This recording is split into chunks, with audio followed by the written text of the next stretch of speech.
दोस्तों जय हिंद जय श्री राम। स्वागत है आपका आपके अपने YouTube चैनल मैकेनिकल गुरुजी में। दोस्तों अपनी जेईई की प्रिपरेशन को आगे बढ़ाते हुए आज हम बात करेंगे इलेक्ट्रोस्लैग वेल्डिंग की। तो दोस्तों इलेक्ट्रोस्लैग वेल्डिंग क्या होता है? Electroslag welding is a welding process in which welding heat is produced by the molten slag.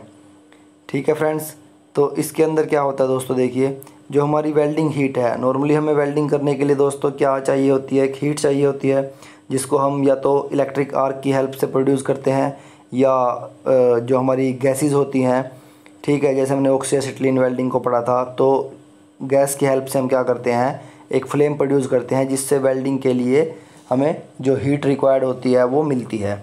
ठीक है फ्रेंड्स, तो अब इलेक्ट्रोस्लैग वेल्डिंग में दोस्तों क्या होता है?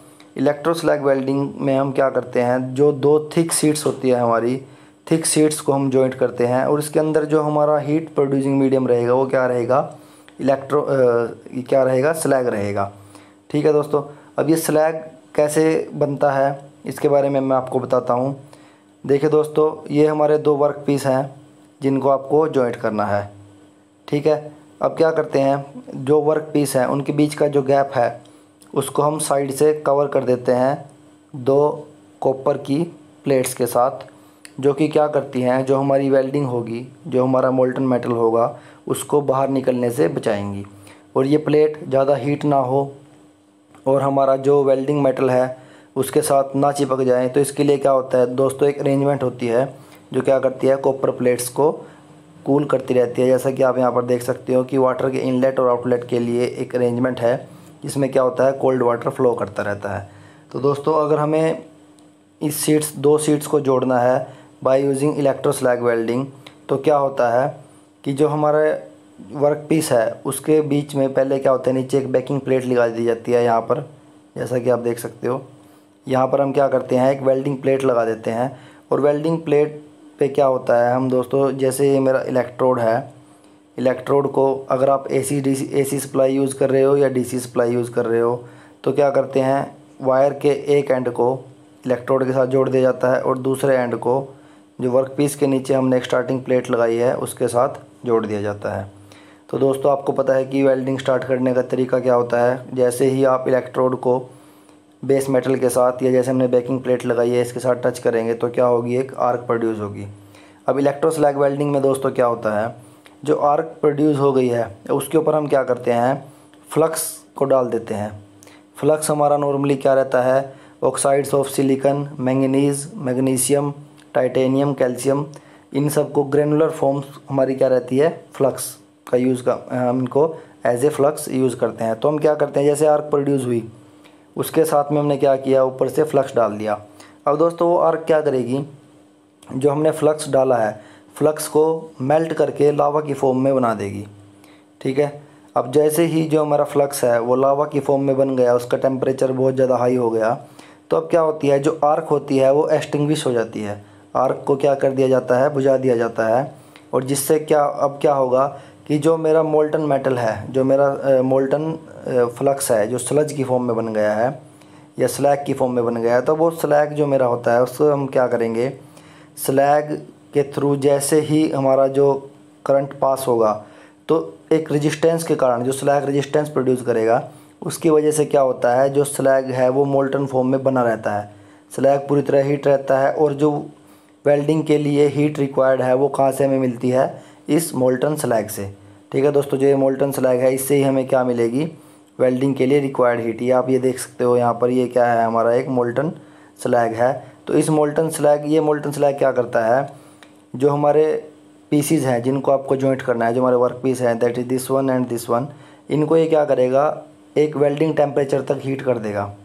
क्योंकि कंटिन्यूसली करंट इसके अंदर से फ्लो हो रहा है तो ये क्या रहेगा, हीटेड बना रहेगा। अब दोस्तों क्या होता है, जो मेरा इलेक्ट्रोड है या वायर फीडिंग, जैसे आप यहाँ पर देख सकते हो, जो मेरी वायर फीड हो रही है रोलर के थ्रू, जैसे आपने मिग वेल्डिंग के अंदर भी देखा था, तो ये क्या करेगा, अब मिग वेल्ड जैसे ये इलेक्ट्रोड है या वायर इसको बोल सकते हो, फीडिंग वायर, तो फीड वायर जैसे ही इस मोल्टन स्लैग में फीड होती रहेगी वो क्या करेगी, मेल्ट होकर एक जो वर्क जॉइंट हमें जो रिक्वायर्ड है, जो फिलर मेटल का काम करेगी, और वो क्या होती रहेगी, जो हमारा बीच में गैप है दो प्लेट्स के बीच में, दो पीसीस के बीच में, उस गैप के अंदर मेल्ट होकर भरती रहेगी, सॉलिडिफाइड होकर जमती रहेगी। जो कॉपर प्लेट्स है वो क्या करेंगी, बोल्टन मेटल को सॉलिडिफाई करने का काम करेगी।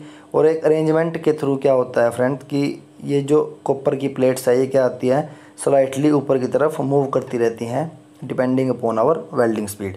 जैसे जैसे वेल्ड होता रहेगा तो कॉपर प्लेट्स ऊपर की तरफ मूव करती रहेंगी, और जहाँ तक आपको जॉइंट रिक्वायर्ड है वहाँ पर जाकर हमारा क्या होगी, पूरी तरह से वेल्डिंग कंप्लीट हो जाएगी।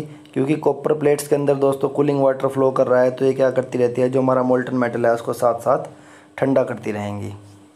ठीक है, तो ये प्रिंसिपल है इलेक्ट्रोस्लैग वेल्डिंग का। अब इलेक्ट्रोस्लैग वेल्डिंग में फ्रेंड्स हम क्या करते हैं, इसको 3 शीट्स के लिए हम यूज़ नहीं करते। नॉर्मली जो हाई थिकनेस की, that is about 50 mm to 60 mm above जो शीट्स होती हैं, उनको वेल्ड करने के लिए इलेक्ट्रोस्लैग वेल्डिंग का यूज़ किया जाता है। दोस्तों ये वेल्डिंग एक तरीके से सिमिलर वेल्डिंग है हमारी जो सबमर्ज्ड आर्क वेल्डिंग हमने पढ़ी थी।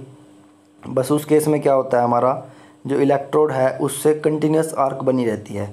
बट इलेक्ट्रोस्लैग वेल्डिंग के अंदर क्या होता है कि आर्क एक्सटिंग्विश हो जाती है, और जो हमारा मोल्टन स्लैग है उसी से करंट पास होता है, जिससे उसका जो रेजिस्टेंस है उसके कारण जो करंट पास हो रहा है, तो रेजिस्टेंस की वजह से क्या हो जाता है, जो हमारा स्लैग है वो जो फ्लक्स है वो मोल्टन स्टेट में बना रहता है और एक हाई टेम्परेचर पर सस्टेन रहता है। ठीक है फ्रेंड्स, तो आर्क इनिशिएट होती है, उसके बाद आर्क हमारी बुझ जाएगी, और फिर क्या होगा, जैसे मैंने आपको बताया कि जो हमारा स्लैग है, जो फ्लक्स है, वही हमारा क्या करेगा, जो वेल्डिंग के लिए हीट रिक्वायर्ड है उसको दोनों वर्क पीस को, और जो मेरा ये है इलेक्ट्रोड है, इसको वो हीट वहाँ से मिलती रहेगी। ठीक है दोस्तों, एक देखिए ये एक सेटअप है इलेक्ट्रोस्लैग वेल्डिंग का। इसके अंदर ये हमारा एक पावर सोर्स है जहाँ से आपको पावर मिलेगी, either it is AC power source और it is DC power source. Normally दोस्तों अगर इसके हम DC पावर सोर्स यूज़ करते हैं तो हम यूज़ करते हैं DC direct current reverse polarity. Direct current reverse polarity मैंने आपको बताया था। अगर आपको डायरेक्ट करंट रिवर्स पोलैरिटी के बारे में जानना है तो आप मेरी टीग और मिग वेल्डिंग वाली वीडियो देख सकते हैं। उसके अंदर रिवर्स पोलैरिटी का कंसेप्ट बहुत अच्छे से बताया गया है। रिवर्स पोलैरिटी के अंदर क्या होता है, जो इलेक्ट्रोड होता है हमारा पॉजिटिव होता है, और जो वर्क पीस है वो क्या होता है, नेगेटिव। ठीक है दोस्तों, तो ये हमारा पावर सोर्स का एक एंड इलेक्ट्रोड के साथ कनेक्टेड हो रखा है, और दूसरा सोर्स वर्क पीस या जो अगर बेकिंग प्लेट कोई लगी है तो उसके साथ कनेक्ट हो रखा है। ये हमारी कॉपर प्लेट्स जो मूव करती रहेंगी साथ साथ जैसे जैसे वेल्डिंग ऊपर की तरफ बढ़ेगी। और दोस्तों एक बात आपको और बता देता हूँ कि जो ये हमारी इलेक्ट्रोस्लैग वेल्डिंग है, ये केवल और केवल वर्टिकल पोजीशन में ही हो सकती है। ठीक है, जैसा कि आप देख भी सकते हो, अगर आप इस प्लेट को हॉरिजॉन्टल कर दोगे, ऐसे लेटा दोगे प्लेट्स को, तो वेल्डिंग करना पॉसिबल नहीं होगा, क्योंकि जो मोल्टन मेटल है जो मेरा वो क्या होगा, फ्लो आउट कर जाएगा, बाहर की तरफ बह जाएगा। तो दोस्तों जो हमारी इलेक्ट्रोस्लैग वेल्डिंग है वो केवल वर्टिकल डायरेक्शन के लिए होती है, और इसको वर्टिकल या नियर अबाउट वर्टिकल, यानी कि थोड़ा बहुत इंक्लिनेशन हो सकता है, जैसे 70-80 डिग्री के आसपास ये अपने हॉरिजॉन्टल से इंक्लाइंड हो सकती है, या वर्टिकल से बात करें तो 5 से 10 डिग्री वर्टिकल से इंक्लाइंड हो सकती है। इससे ज़्यादा इंक्लिनेशन में हम इलेक्ट्रोस्लैग वेल्डिंग नहीं कर सकते। ठीक है दोस्तों, अब इसके अंदर जो इलेक्ट्रोड की फीडिंग होती है, जो मेरी ये फीड वायर है, इससे या तो एक सिंगल वायर हो थिक साइज़, या मल्टीपल वायर्स को भी आप क्या करा सकते हो, फीड करा सकते हो, जिससे कि क्या होगी, जो हमारी रेट ऑफ डिपोजिशन है वो बढ़ जाएगी, और ज़्यादा जल्दी हमारा क्या होगा, जॉइंट प्रिपेयर होगा।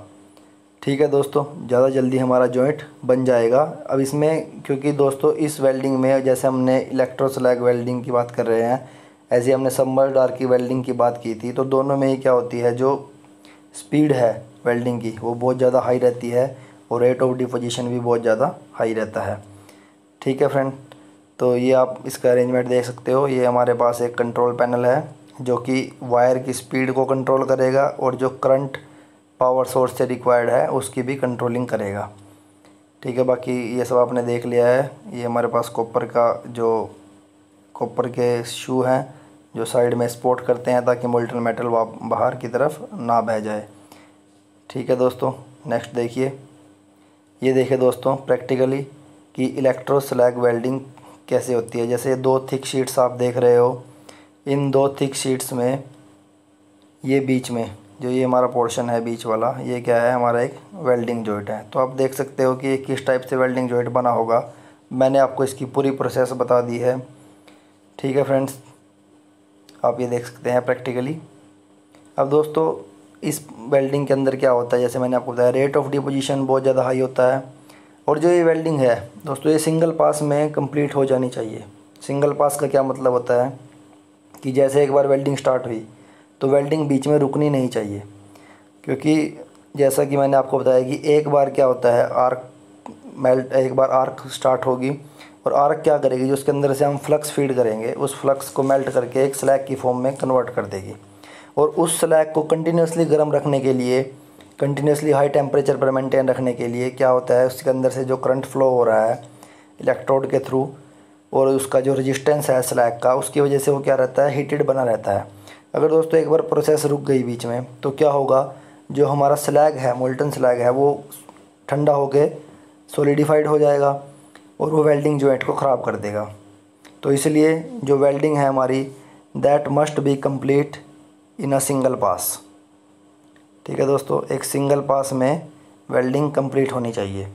और दोस्तों जो ये प्रोसेस है इलेक्ट्रो स्लैग वेल्डिंग प्रोसेस, इसके अंदर हम केवल और केवल जो कार्बन स्टील है, लो एलॉय स्टील्स है, उन्हीं को ही हम क्या कर सकते हैं, वेल्ड कर सकते हैं। इससे एल्युमिनियम, मैग्नीशियम, इस टाइप के मटेरियल को हम वेल्ड नहीं कर सकते, क्योंकि जो ये इलेक्ट्रो स्लैग वेल्डिंग है ये एक थर्मिट वेल्डिंग होती है। यह हमने सबमर्ज्ड आर्क वेल्डिंग पढ़ी थी। इस टाइप की वेल्डिंग प्रोसेस नॉर्मली क्या होता है, सबमर्ज्ड आर्क वेल्डिंग तो दोस्तों हमने पढ़ा था कि वो एक फ्लैट पोजीशन पे ही होती है। और जैसे ये क्या है, ये वेल्डिंग इलेक्ट्रो स्लैग वेल्डिंग हमारी क्या होती है, एक वर्टिकल पोजीशन पे ही होती है। तो जैसे हमारे रेल रोड हैं, रेल की पटरी आपने देखी होगी। अब रेल की पटरी दोस्तों ये तो है नहीं कि एक सिंगल पीस ही बनाकर हम पूरा का पूरा बिछा देंगे। क्या होता है कि पीसीस की फॉर्म में, जैसे 50 मीटर या 100 मीटर का एक पीस, अब ऐसे ऐसे पीसीस की फॉर्म में क्या होती है, पटरी बिछाई जाती है और उसको बीच में से जॉइंट किया जाता है। तो रेलवे के लिए नॉर्मली हम क्या यूज़ करते हैं, क्योंकि वहाँ पर हमारे पास कोई इलेक्ट्रिसिटी का सोर्स नहीं होता, तो उसके लिए हम थर्मिट वेल्डिंग यूज़ करते हैं, जिसमें केमिकल रिएक्शन से हीट प्रोड्यूस की जाती है। और ऐसे ही जॉइंट ऐसा ही बनता है जैसे आप इलेक्ट्रो स्लैग वेल्डिंग में देख सकते हो। तो इलेक्ट्रो स्लैग वेल्डिंग नॉर्मली जो हमारे पास मटेरियल है जो वेल्ड करना है, वो कम से कम 20 mm का तो कम से कम होना ही चाहिए। नॉर्मली ये अगर हम 50 या 60 mm से ऊपर के मटेरियल को वेल्ड करते हैं तभी इकोनॉमिकल रहता है। छोटे कम थिकनेस के मटेरियल के लिए ये प्रोसेस इकोनॉमिकल नहीं है। बहुत AC एंड DC करंट हम इसके अंदर क्या कर सकते हैं, यूज़ कर सकते हैं। ठीक है दोस्तों, अब इसके अंदर जो फ्लक्स है, जिसका मेन रोल है, जो स्लैग प्रोड्यूस करता है, वो उसकी प्रॉपर्टी क्या होनी चाहिए।